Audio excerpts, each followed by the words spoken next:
Hi good morning student. बेटा आज के इस लेक्चर में हम लोग बात कर रहे हैं क्लास 12 हिंदी मीडियम बायोलॉजी के नेक्स्ट टॉपिक दैट इज रक्तक नलिकाओं या फिर नेफ्रॉन की संरचना के बारे में। ठीक है, लास्ट लेक्चर के अंदर बेटा हम लोगों ने लिया था आप लोगों का कौन सा टॉपिक, दैट इज आपका उत्सर्जन तंत्र की। उत्सर्जन तंत्र में कौन कौन से भाग होते हैं और वो किस किस तरीके से आपके कार्य करते हैं। क्लियर है। आज हम लोग बात करते हैं बेटा आप लोगों के नेक्स्ट टॉपिक की, दैट इज किडनी के अंदर आप लोगों की किडनी को डिटेल में हम लोगों ने पढ़ लिया था। उसमें मैंने एक शब्द बोला था नेफ्रॉन या वृक्कक नलिकाएं। ठीक है, जो एक किसी भी वृक्कक की बेटा संरचनात्मक और क्रियात्मक इकाई कहलाती है, यानी स्ट्रक्चरल और फंक्शनल यूनिट। हम लोग बात करें कि हमारी बॉडी में बेटा यूरिन का जो फॉर्मेशन है, ठीक है, जो मूत्र का फॉर्मेशन है, यानी कि यूरिन का फॉर्मेशन है, मूत्र का विसर्जन है या उसके निर्माण की क्रिया जो है वो नॉर्मली किससे होती है, आप लोगों की किडनी में होती है। लेकिन मेन क्वेश्चन क्या आता है कि किडनी में ऐसी क्या चीज है, किडनी में ऐसा कौन सा भाग है जो आप लोगों की इस क्रिया के अंदर भाग लेता है। तो उसमें आता है आप लोगों का वृक्कक नलिकाएं या फिर नेफ्रॉन। क्या आता है, वृक्कक नलिकाएं या फिर नेफ्रॉन। ठीक है, अब वृक्कक नलिकाओं की बात करें तो हर एक किडनी में, ऐसा नहीं कि मेरी एक किडनी में है दूसरे में नहीं है, मानव की प्रत्येक किडनी में लगभग 10 से 15 लाख, कितनी 10 से 15 लाख, अगर नंबर की बात करें तो हर एक किडनी में कितने होते हैं, 10 से 15 लाख महीन होता है बेटा, बहुत छोटी पतली नलिकाएं होती हैं जिन्हें आप लोग क्या बोलते हो बेटा, जिन्हें हम लोग क्या बोलते हैं, किडनी नलिकाएं या फिर नेफ्रॉन कहा जाता है। जिन्हें नेफ्रॉन बेटा क्या कहा जाता है, नेफ्रॉन कहा जाता है। अब अगर नेफ्रॉन की बात करें तो ये क्या है, ये कुंडलित है। कुंडलित मतलब बेटा कॉइल स्ट्रक्चर है, बहुत ज्यादा आपस में वलित होती है, वलित संरचनाएं हैं, कुंडलित संरचनाएं हैं। आई बात समझ में। अब अगर हम लोग बात करें तो इसकी संरचना में कौन कौन से भाग होते हैं, तो बेटा नॉर्मली इसकी संरचना को 5 मेजर पार्ट में बांटा गया है। सबसे पहला पार्ट है आपका मेल्पिगियन बॉडी है, मेल्पिगियन का है, मेल्पिगी का है। ठीक है, मेल्पिगी बॉडी के अंदर आपके 2 पार्ट आते हैं। अगर आप बात करें मेल्पिगी काय की तो ये इतना भाग मेल्पिगी काय में आता है, यानी कि मैं बात करूं तो ये इसका हेड जो है वो मेल्पिगी काय में आता है। ठीक है, मेल्पिगी काय में होता क्या क्या है वो सुनिएगा। मेल्पिगी काय में बेटा सबसे पहला होता है आपका बोमन कैप्सूल या फिर बोमन संपुट। ठीक है, और दूसरा होता है आप लोगों का क्या, आप लोगों का क्या होता है, ग्लोमेरुलस, जिसे आप लोग कोशिका पुच्छ कहते हो। बोमन संपुट क्या है, एक प्यालेनुमा संरचना है, अभी डिटेल में लेंगे। और आपका ग्लोमेरुलस क्या है, उसके अंदर लगी एक छलनी नुमा आकृति है या सीड ट्यूब्स आप लोग बोल सकते हो, जिसे आप लोग क्या कहते हो, ग्लोमेरुलस। क्या कहते हैं बेटा, ग्लोमेरुलस। ठीक है, क्लियर है। बोमन संपुट और आप लोगों के पीसीटी प्रॉक्सिमल कॉन्वोल्यूटेड ट्यूब यानी कि समीपस्थ कुंडलित नलिका के बीच का जो भाग है ये वाला इधर का, यहां से और यहां तक, इसे आप लोग नेक या गर्दन या ग्रीवा बोलते हो। क्लियर है। और नॉर्मली मैं बात करूं तो ग्रीवा के पास में जो सबसे पहला भाग जो कुंडलित भाग स्टार्ट होता है उसे आप लोग समीपस्थ कुंडलित नलिका या पीसीटी प्रॉक्सिमल कॉन्वोल्यूटेड ट्यूब बोलते हो। ठीक है, क्लियर है। अब इस पीसीटी के नीचे यहां से बेटा ये लंबा भाग कहलाता है आपका हेनले का लूप, हेनले लूप कहलाता है, यहां से लेकर और यहां तक। जो हेयर पिन का मतलब बेटा बालों में लगाने वाली पिन होती है ना, लड़कियां लगाती हैं पिन, उस पिन के जैसी स्ट्रक्चर होती है। ठीक है, इस हेनले के लूप का दूसरा भाग बेटा जो दूसरा कॉइल पार्ट है उसे आप लोग दूरस्थ कुंडलित भाग यानी कि आप लोग क्या बोलते हो, दूरस्थ कुंडलित नलिका बोलते हैं। क्लियर है, क्लियर है। और ये दूरस्थ कुंडलित नलिका क्या है, ये संक्रांत नलिका में जाकर खुलती है। ये तो हो गया इसका स्ट्रक्चर का ओवरव्यू।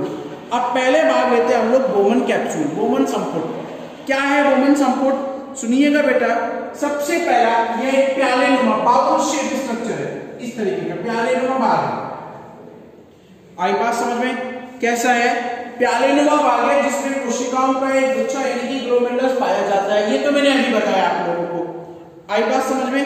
और बोमन संपुट की भित्ति बहुत पतली, इसकी जो वॉल है ये बहुत पतली होती है और डबल लेयर्ड होती है। काफी बार क्वेश्चन आता है कि बोमन संपुट की जो वॉल है वो कैसे है, बहुत पतली है और द्विस्तरीय यानी कि 2 परत वाली होती है। क्लियर है ना। क्लियर है? कैसी होती है? बहुत पतली और द्विस्तरीय परत होती है, ठीक है। और इसमें शल्की उपकला यानी कि स्क्वैमस एपिथेलियम की लेयर्स होती हैं। आई बात समझ में? और इसके अंदर अगर बोमन कैप्सूल की अगर हम लोग बात करें तो इसके अंदर एक कोशिकाएं होती है यहां पर, जिसे आप लोग क्या बोलते हो? पैडोसाइट्स। काफी बार क्वेश्चन आता है, नीट में क्वेश्चन आता है कि बोमन कैप्सूल के अंदर पाई जाने वाली कोशिकाओं का क्या नाम है? पैडोसाइट्स या फिर पदाणु कोशिकाएं। कौन सी? पैडोसाइट्स या फिर पदाणु कोशिकाएं, ठीक है। क्लियर है? और ये आपस में मिलकर बेटा ग्लोमेरुलस की जो लेयर है, यानी ये सेल्स आपस में मिलकर इस ग्लोमेरुलस की लेयर का निर्माण करती हैं। आपकी बुक में लिखा हुआ होगा कि ये कोशिकाएं आपस में मिलकर ग्लोमेरुलस कला का निर्माण करती है, इस लेयर का निर्माण करती है। आई बात समझ में? आई बात समझ में? क्लियर है? और इस लेयर में काफी छोटे छोटे छेद होते हैं इस ग्लोमेरुलस के अंदर। अब यहां पर ये लेयर बना दी, इसमें काफी छोटे छोटे पोर होते हैं, उन पोर से आपका ब्लड क्या है? फिल्टर होता है और प्योर ब्लड तो बाहर निकल जाता है, जबकि इम्प्योर ब्लड क्या है आप लोगों की बॉडी में? इम्प्योर ब्लड जो है वो वापस कहां आता है? आपकी किडनी से कलेक्टिंग डक्ट में आता है। क्लियर है ना? क्लियर है? ओके, आई बात समझ में बेटा? आई बात समझ में? क्लियर है ना? अब बात करते हैं आप लोगों की ग्लोमेरुलस की स्ट्रक्चर की, ठीक है। ग्लोमेरुलस जो होते हैं इसमें दो टाइप की धमनियां आती हैं। ओके, बोमन कैप्सूल के अंदर बेटा दो टाइप की धमनी आती है। पहली आती है आपकी अभिवाही और दूसरी आती है अपवाही। अभिवाही धमनी वो होती है जो इम्प्योर ब्लड को यानी कि अशुद्ध रक्त को किडनी में लेकर आती है। याद रखिएगा कि किडनी में अशुद्ध रक्त को लाने वाली धमनी का नाम क्या है? अभिवाही धमनी। और अपवाही धमनी क्या है? जो रक्त को शुद्धिकरण के पश्चात या शुद्ध रक्त को वापस कहां ले जाती है? बॉडी के पार्ट में ले जाती है। क्लियर है? क्लियर है ना बेटा? क्लियर है? यानी जो आप लोगों की अभिवाही धमनी है उसे आप लोग एफरेंट आर्टरियोल बोलते हो, ठीक है। और ये एफरेंट आर्टरियोल क्या करता है? ये ब्लड को लाता है। कैसे ब्लड को? इम्प्योर ब्लड को लेके आता है। कहां पर लेके आएगा? ये किडनी में, ठीक है। और जो आपकी अपवाही धमनी है, डिफरेंट आर्टरियोल है ये वाली, ये क्या करेगा? इम्प्योर ब्लड को लेके आएगा। और जो अपवाही धमनी है वो क्या करती है? आप लोगों के प्योर ब्लड को, प्योर ब्लड मतलब रक्त का शुद्धिकरण हो गया, अशुद्धियां बाहर निकल गई। अशुद्धियां बाहर निकलने के बाद जो प्योर ब्लड होता है उस प्योर ब्लड को वो क्या करता है? बाहर ले जाने का काम करता है, ठीक है। एफरेंट आर्टरियोल। आई बात समझ में? आई बात समझ में? और इस ग्लोमेरुलस के अंदर बेटा काफी छोटे छोटे छिद्र पाए जाते हैं, ठीक है, जिनका व्यास जो है वो 1000 से 1500 एंगस्ट्रॉम तक होता है। क्लियर है? इनमें रंध्र पाए जाते हैं, छेद पाए जाते हैं, जिनमें से बेटा ब्लड जो आपका प्योरीफाई होके बाहर निकलता है। अब बात करते हैं ग्रीवा की। तो इस मेल्पिगिन बॉडी से अगला पार्ट बेटा आपका ग्रीवा या गर्दन कहलाता है। नॉट सो इम्पोर्टेंट पार्ट, केवल और केवल ये क्या करता है? इनकी जो उपकला है वो सीलिएटेड मतलब इनकी जो लेयर है, इस लेयर में छोटे छोटे इस तरीके से सीलियास पाए जाते हैं जो अशुद्धियों को ट्रैप करके रखने का काम करते हैं। आई बात समझ में? इस ग्रीवा से अगला भाग आप लोगों का आता है कौन सा? प्रॉक्सिमल कॉन्वोल्यूटेड ट्यूब, ठीक है।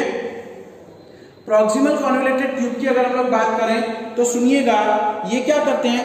ये ग्रीवा के पीछे यानी कि गर्दन के पीछे वाला भाग है और इसके अंदर बेटा इसकी जो ये पीछे बहुत पतली और लंबी और कुंडलित नलिकाएं हैं। पतली, लंबी और कुंडलित, पतली, लंबी और कुंडलित नलिकाएं हैं। ये नलिकाओं का काम क्या होता है वो सुनिएगा। ये नलिकाएं जो है वो इनके अंदर या इनकी किनारों में बेटा, यहाँ पर इसके किनारों में बेटा इस तरीके से कई छोटे छोटे सूक्ष्म अंकुर पाए जाते हैं। सूक्ष्म अंकुर मतलब छोटी छोटी उंगलियों के नुमा उभार पाए जाते हैं, जिसे आप लोग ब्रश बॉर्डर सीक्वेंस बोलते हो। क्या बोलते हो?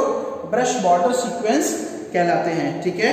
आई बात समझ में? और इनमें जो इनकी कोशिकाओं में बेटा माइटोकॉन्ड्रिया जो है, अब याद रखिएगा काफी बार क्वेश्चन आता है, जो ये पीसीटी है, पीसीटी की जो सेल्स है, इनकी सेल्स में बेटा माइटोकॉन्ड्रिया बहुत अधिक मात्रा में होते हैं, जो क्या करते हैं?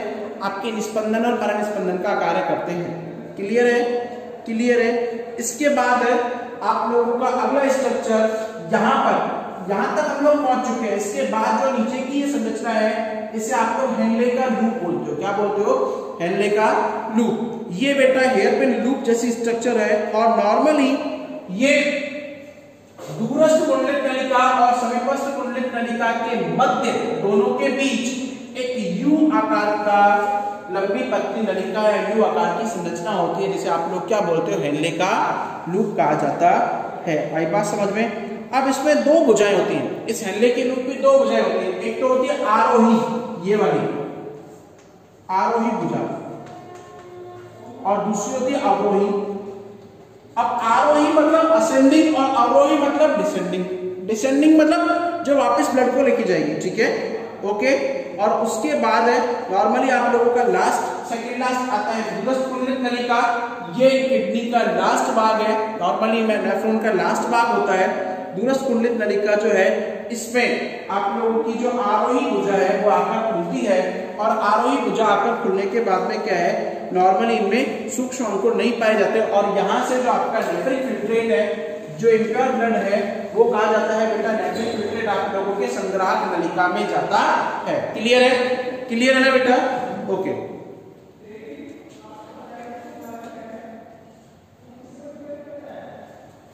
अब संग्राहक नलिका की अगर हम लोग बात करें बेटा, तो संग्राहक नलिका के अंदर नॉर्मली क्या होता है कि ये संग्राहक नलिका जो है वो दूरस्थ कुंडलित नलिका से निकल कर आती है, ठीक है ना।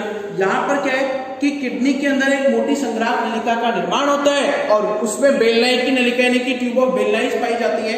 आई बात समझ में? जो आप लोगों के किडनी के शोणी भाग में या पेल्विस एरिया में खुलती है, और वहां से यूरिन को कलेक्ट करके, वहां से मूत्र को एकत्रित करके वो यूरिनरी डक्ट में ले जाती है, और यूरिनरी डक्ट से जाके आगे कहाँ जाता है वो यूरिनरी ब्लैडर के अंदर आपके मूत्र का विसर्जन करती हैं। क्लियर है?